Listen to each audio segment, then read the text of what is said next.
Hi guys everyone, anda nonton mencoba perbedaan sandeng Facebook accountku Berwi Kuliya. Beku nonton menarang abang nih bang nih video kuna nanti serungan lada. Ada nonton menarang channel logo dan channel ko subscribe kam nanla. Ada subscribe kam nanti logo bell icon ko klik kalam. Jata nih kedan upload kam nih video kuna nonton mesin. So ya video ku jebjesim naik takai. Nonton mencim guri kau lene tabai. Logo per anda video ko jagan cie. जायफोर बिथांमोना दासिमबो Facebook एकाउन्टखौ खुलिनानै लानो रोङा बिथांमोना नैबे आंनि भिडिअखौ नायनानै सोलोंनानै लानानै गावबा गावनो फेसबुक एकाउन्टखौ खुलिनानै लानो हागोन। फेसबुक एकाउन्टखौ खुलिनानै लानो थाखाय जोङो फार्स्टआवनो जिखिजाया मोनसे ब्राउजारखौ जोङो ओपन खालामनानै लाग्रोनांगोन। बेनिफ्राय नैबे गोजौआव जिखिजाया facebook.com बायदि टाइप खालामनानै ग'आव होननांगोन आरो आं दा नै facebook.com टाइप खालामबाय गोजौआव नोंथांमोनहा बेबायदि टाइप खालामनांगोन। बेनिफ्राय नैबे ग'आव क्लिक खालामनांगोन। आं दा ग'आव क्लिक खालामबाय। नै खारगासिनो दङ एसे सम नांगोन एसे नेट नोंथांमोना नै बेनिफ्राय जों बेबायदि अपसन नुनो मोनबाय मबाइल नाम्बार अर इमेल एड्रेस ओमफ्राय पासवार्ड बे जाबाय फेसबुक एकाउन्ट खुलिखानायफोरनि थाखाय। आरो जायफोर बिथांमोनहा फेसबुक एकाउन्ट गैया नै बिथांमोनहा नै बेहाय क्रिएट निउ एकाउन्ट बेहाय क्लिक खालामनांगोन आरो आं दा बेयाव क्लिक खालामसै। दा नोंथांमोनहा बेबायदि क्लिक खालामनांगोन आरो सोरबाफोर फेसबुक एकाउन्ट गोदान खुलिनोब्ला। बेनिफ्राय नैबे बायदि अपसन नुनो मोनबाय जोङो बेखौ फिलआप खालामनांगौ आरो दा जाखांजोबाखै गासिबो नेक्स्ट फारि फारि थागोन नेक्स्ट जालांबाय थागोन आरो डेस्कटप पार्सनाव होनानै लाग्रोनोसै खेबसेनो गासिबो जाखाङो मोजांसिन जानायनि मोनसेबा गोबावसिन लायो। आं दा नै डेस्कटप पार्सनाव होनसै रिकुवेस्ट डेस्कटप साइड नोंथांमोनाबो नैबायदि डेस्कटप साइडआव होनांगोन आरो आंबो क्लिक खालामबाय।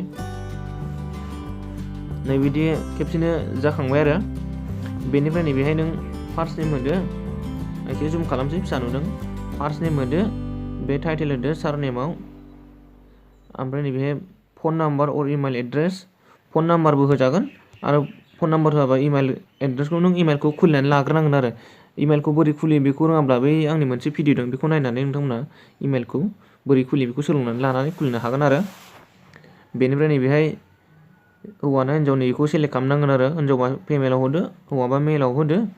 बेनिफ्राय गावबा गावनि डेट अफ बार्थ सेलेक्ट खालामनांगोन आरो बे सिङाव सेरबानो ओंखारगोन बियो। ओमफ्राय पासवार्ड बे निउ पासवार्ड गोदान पासवार्ड आरो नों फेसबुक अपेन खालामबा बे पासवार्डखौ होनांगोन आरो लग आउट खालामबाबो नों खेवफिननोबानो अपेन खालामफिननोबानो बे पासवार्डखौ नांगोन आरो नों मा लायो गोसोबायदि लानो हागोन। बेनिफ्राय बेखौ नों गोसोआव लानांगोन आरो पासवार्डखौ दा बेखौ साबमिट खालामग्रोनोसै नोंथांमोनाबो साबमिट खालामदों जेखिजाया बेयाव मोनसे नाम लानोसै नोंथांमोनाबो नोंसिनि लुबैनाय बायदि गोसोबायदि नाम लानो हागोन।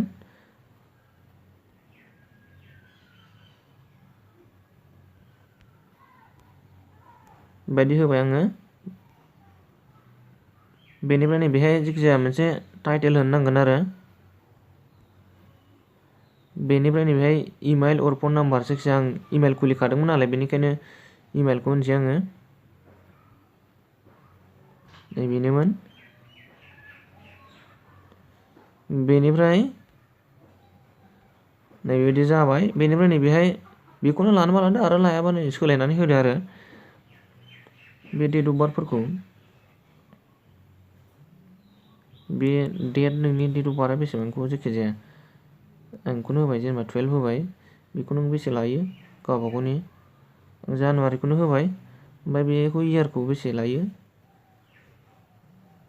2000 खौनो होबाय आङो। बेनिफ्राय नैबेहाय पासवार्ड लानो नांगोन आरो जायखिजाया पासवार्ड आं जायखिजाया जास्ट एग्जाम्पल होलाय नालाय आं जायखिजाया दैमारि लानोसै IMARY 1 2 3 जायखिया बेबायदि लानो नांगोन आरो बेखौ गोसोआव थानो नांगोन आरो जायखिया नैबे इमेलखौबो गोसोआव थानो नांगोन ओमफ्राय नैबे पासवार्डखौबो गोसोआव थानो नांगोन। बेनिफ्राय नैखौ हौवाना हिन्जावखौ सेलेक्ट खालामनांगोन आं दा मेलाव होबाय।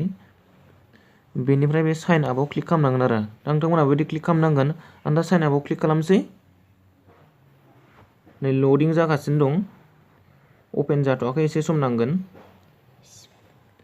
बेनिफ्राय नै जाहैबाय फेसबुक एकाउन्टआ नैबेहाय आं बेखौ दानगारसै अकेआव होबाबो जायो नट नावआव होबाबो जायो आरो बेखौ अकेआवनो होनसै आङो अकेआव होबाय आं दा।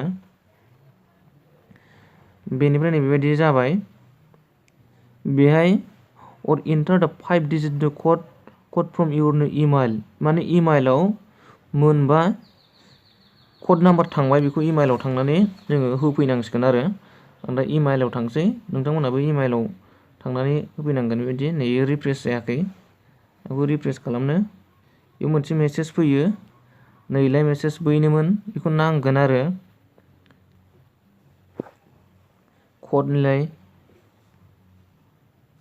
75001 इज योर फेसबुक कनफार्मेशन क'ड बेखौ नांगोन आरो 57001 बेनिफ्राय जों बैहाय थांफिननांगोन बेखौ टेप होनो नांगोन आरो 7 सो दंखा एसे कनफिउस जादों नायफिन आं 7 सो दं फार्स्टआव 7 टेप खालामनानै बेयाव थांनांगोन आरो 75001 नैबायदि जाबाय इमेलाव थाङो आं दहाय सिगाङावनो बुंखादोंमोन इमेलखौ बोरै खुलियो बेखौ रोङाब्ला नोंथांमोना बे आंनि मोनसे भिडिअखौ नायनानै सोलोंनानै लाग्रोनांगोन बेनिफ्राय नै इमेलाव मोनसे थांबाय बेनिफ्राय नै दा कनफार्म होबानो जाबाय आरो फेसबुकआ जासिगोन आं दा कनफार्म होबाय नोंथांमोना बिदि कनफार्म होनो नांगोन लडिं जागासिनो दं एसे सम लागोन नै जाबाय दा कन्टिनिउआव होबानो जासिगोन नैबे मबाइल नाम्बारफोर एड खालामना होजायो होआबा नैबे डाइरेक्ट कन्टिनिउआव होबानो जाबाय कन्टिनिउआव जानाय नङा नै नेक्स्टआवसो होनांगोन आं दा नेक्स्टआव होबाय बेनिफ्राय नै दा नेक्स्टआव होबावनांगोन आरो नों प्रफाइल पिक्चारबो होनोबा होजाखाबाय होआबा नों बे नेक्स्टआव होनो नांगोन आरो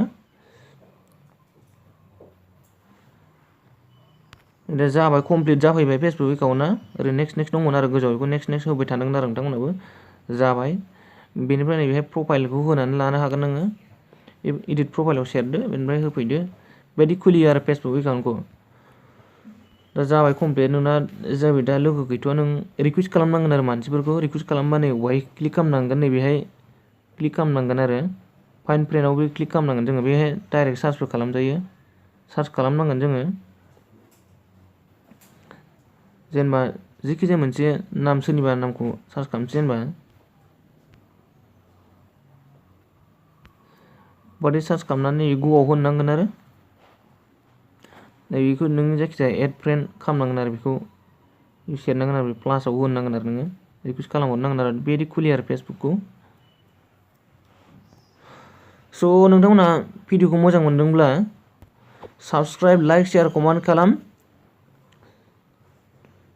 भिडिअखौ जोबजासिम नायनायनि थाखाय नोंथांमोनसिम थेंक इउ गाइस